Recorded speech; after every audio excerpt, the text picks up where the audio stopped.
Hello দেয়ার আসসালামু আলাইকুম। আশা করি সবাই ভালো আছেন। আজকে আমরা ডেইলি স্টারের বড়, বড় ইংরেজি বাক্যগুলাকে বাংলায় ভেঙে, ভেঙে অনুবাদ করে দেখাবো। তো চলুন ভিডিও শুরু করা যাক। সো গাইস আজকের হেডলাইনটি এভাবে শুরু হয়েছে, মিসরিস ভিজিট অর্থাৎ মিসরির যে সফরটা বা ভ্রমণটা টু হেল্প অর্থাৎ যেটা সাহায্য করবে অ্যাডভান্স অর্থাৎ এগিয়ে নিয়ে যেতে ঢাকা-দিল্লি রিলেশনশিপ অর্থাৎ ঢাকা এবং দিল্লির মধ্যকার যে সম্পর্ক বা বন্ধন সেটাকে এগিয়ে নিয়ে যেতে মিসরির যে সাম্প্রতিক ভিজিট বা সফরটা সেটা সাহায্য করবে। আশা করি বুঝতে পেরেছেন। Next.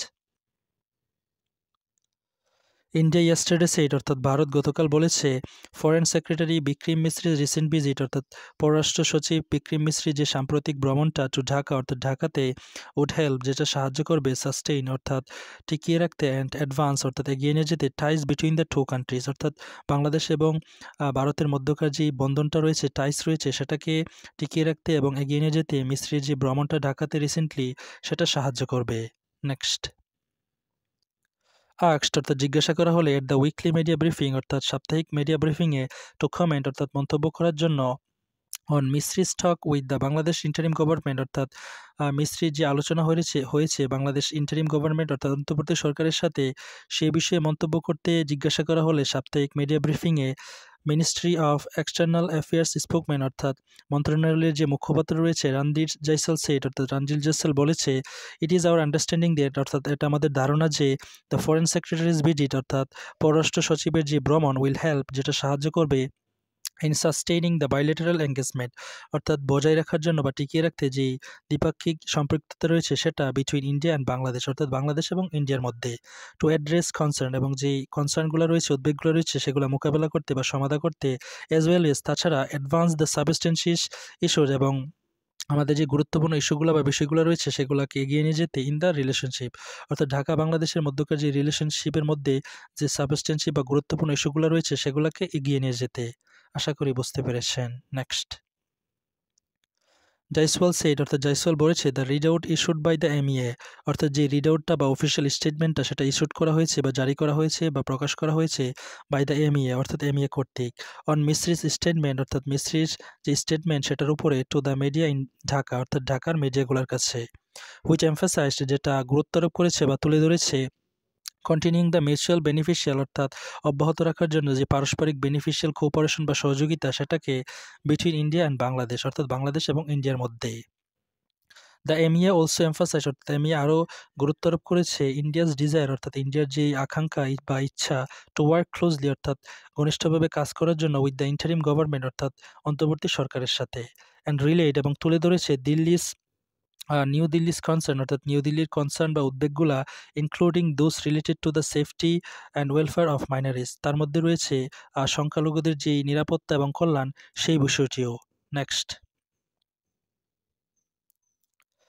Jaiswal said that while in Dhaka অর্থাৎ ঢাকায় অবস্থানরত অবস্থায় জয়সওয়াল বলেছে মিস্ত্রি ঠুকাপ অর্থাৎ মিস্ত্রি তুলে ধরেছে the issue of what India were said অর্থাৎ ওই বিষয়গুলা যেগুলা ইন্ডিয়া বলেছে were attack on minorities in Bangladesh অর্থাৎ বাংলাদেশে মাইনরিটির উপরে যে আক্রমণ করা হচ্ছে সেই বিষয়টা তুলে ধরেছে with the leaders of that country অর্থাৎ বাংলাদেশের লিডারদের সাথে অ্যান্ড স্ট্রেস দিস এবং আরও গুরুত্ব আরোপ করেছে it was in Bangladesh own interest অর্থাৎ এটা হচ্ছে বাংলাদেশের নিজেদেরই স্বার্থ টু প্রোটেক্ট দ্য মাইনরিটিস অর্থাৎ মাইনরিটি বা সংখ্যালঘুদের রক্ষা করা এটা বাংলাদেশ নিজেদেরই তাদের একটা ওন ইন্টারেস্ট। আশা করি বুঝতে পেরেছেন। Next. Highlighting the impact of the visit অর্থাৎ ভ্রমণের যে প্রভাব সেটা তুলে ধরে বা হাইলাইট করে জয়সওয়াল বলেছে আর ডে আফটার মিসরির ঢাকা ভিজিট অর্থাৎ মিসরির ভ্রমণের একদিন পর press secretary to the chief adviser of Bangladesh Shafiqul Alam অর্থাৎ প্রেস সেক্রেটারি যিনি রয়েছে বাংলাদেশ চিফ অ্যাডভাইজার বা প্রধান উপদেষ্টার শফিকুল আলম অর্থাৎ শফিকুল আলম তার নাম ইস্যুড আই স্টেটমেন্ট তিনি একটা স্টেটমেন্ট জারি করেছে মেনশনিং দ্যাট ওইটা উল্লেখ করে যে 88 ইনসিডেন্ট অর্থাৎ 88টি ঘটনা অফ অ্যাটাক অন মাইনরিটিজ অর্থাৎ মাইনরিটিদের ওপর আক্রমণের 88 ঘটনা হ্যাড টেকেন প্লেস অর্থাৎ যেগুলো ঘটেছে and 70 people had been arrested এবং 70 জন লোককে গ্রেফতার করা হয়েছে ইন কানেকশন উইথ দেম অর্থাৎ এটার সাথে বা এই সব ঘটনার সাথে সম্পৃক্ততা থাকার কারণে। Next. The MEA spokesman said অর্থাৎ এমইএর যে মুখপাত্র তিনি বলেছে ইট ইজ আওয়ার এক্সপেকটেশন এটা আমাদের প্রত্যাশা বা আশা ফ্রম দ্য বাংলাদেশ গভর্নমেন্ট অর্থাৎ বাংলাদেশের সরকার থেকে দ্যাট যে it will do the needful অর্থাৎ তারা যত প্রয়োজনীয় পদক্ষেপ রয়েছে টু প্রোটেক্ট মাইনরিটিজ অর্থাৎ মাইনরিটিজ বা সংখ্যালঘুদের জন্য প্রোটেক্ট করার জন্য যত রকমের প্রয়োজনীয় পদক্ষেপ রয়েছে সেগুলো তারা গ্রহণ করবে। নেক্সট। আস্কড অর্থাৎ জিজ্ঞাসা করা হলে about Indian news paper reports অর্থাৎ ভারতীয় সংবাদপত্রের প্রতিবেদনগুলোর বিষয়ে যে দ্য ফরেন সেক্রেটারি কনভেট অর্থাৎ ফরেন সেক্রেটারি বা সচিব কনভেট অর্থাৎ তিনি জানিয়েছে to a parliamentary standing committee অর্থাৎ পার্লামেন্টারি স্থায়ী কমিটিকে অন ডিসেম্বর 11 অর্থাৎ ডিসেম্বর 11 তারিখে যে Delhi does not endorse Delhi অনুমোদন দেয় না বা সমর্থন করে না ousted prime minister Sheikh Hasina's comment অর্থাৎ বহিষ্কারকৃত বা উৎখাতকৃত প্রাইম মিনিস্টার শেখ হাসিনার মন্তব্যগুলা হোয়াইল স্টেইং ইন ইন্ডিয়া অর্থাৎ ইন্ডিয়াতে সফররত অবস্থায় শেখ হাসিনার মন্তব্যগুলো তারা এন্ডোর্স করে না। It is not our practice, এটা আমাদের রীতি নয় টু কমেন্ট অর্থাৎ মন্তব্য করা অন স্পেকুলেটিভ অ্যান্ড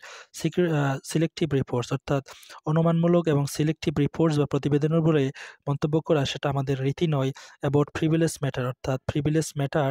বা সুবিধাপ্রাপ্ত যে ম্যাটারগুলো রয়েছে সেই ম্যাটার বা বিষয়গুলোর উপরে। নেক্সট হি সেইড অর্থাৎ সে বলেছে দ্য পার্লামেন্টারি স্ট্যান্ডিং কমিটি অর্থাৎ পার্লামেন্টারি স্থায়ী committee on the ministry of external affairs অর্থাৎ এক্সটার্নাল অ্যাফেয়ার্সের যে মন্ত্রণালয়ের ইজ এ প্রিভিলেজড ফোরাম অর্থাৎ তারা হচ্ছে একটা বিশেষ সুবিধাপ্রাপ্ত ফোরাম। আশা করি বুঝতে পেরেছেন। So guys, that's all for today. Thank you so much for watching my video till the very end, and if you guys are new over here, don't forget to subscribe to my channel.